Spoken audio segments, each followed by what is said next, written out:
So hello everyone, welcome to this channel. তো finally second ফেজের যে সেমিস্টার এক্সামিনেশন তার আপডেট কিন্তু চলে এসছে।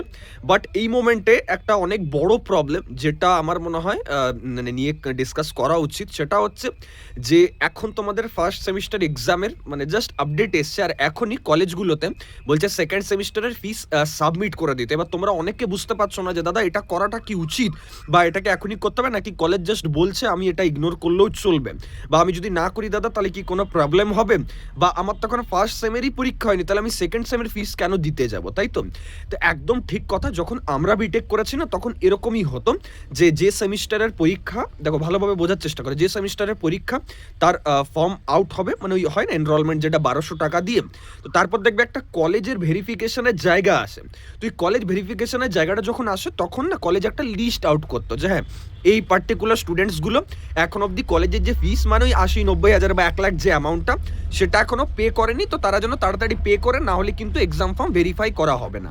এবার এটা খুব স্বাভাবিক, কারণ প্রাইভেট কলেজে তুমি পড়ছো, প্রাইভেট কলেজের এটাই রুলস অ্যান্ড রেগুলেশন, মানে এটা ওদের নিজেদের মধ্যেই সব আর কি কানেকশনস থাকে হায়ার অথরিটিজের সাথে, এবং সেই জন্যই প্রসেসটা বানানো।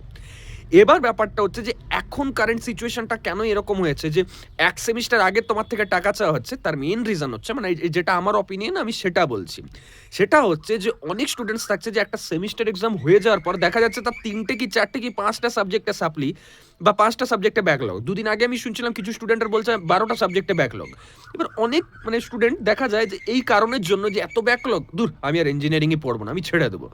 এবার তখন কি হয়, সে হয়তো ড্রপ দিয়ে দিল, বা হয়তো আবার নতুন করে ডাব্লিউবিজি বা যেই দিয়ে পর অন্য কলেজে ভর্তি হলো, কারণ এখনই ডাব্লিউবিজি হচ্ছে, এই সেমিস্টারটার পরই তো ডাব্লিউবিজি হবে না।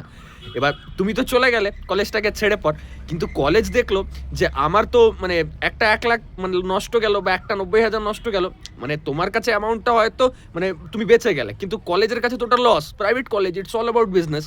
তো তারা ওই জন্য কি করে এক সেমিস্টার আগেই টাকাটা নিয়ে নেয়, মানে তুমি ফার্স্ট সেমিস্টারের পরীক্ষার আগে সেকেন্ড সেমিস্টারটা দাও, তাহলে তুমি সেকেন্ড সেমিস্টারে তো ভর্তি হলে, মানে সেকেন্ড সেমিস্টারে তো তুমি পরীক্ষা দাও না দাও ছেড়ে চলে যাও, টাকা তো তুমি দিয়ে দিয়েছো, ব্যাস। কলেজের ওটাই মেন কনসার্ন।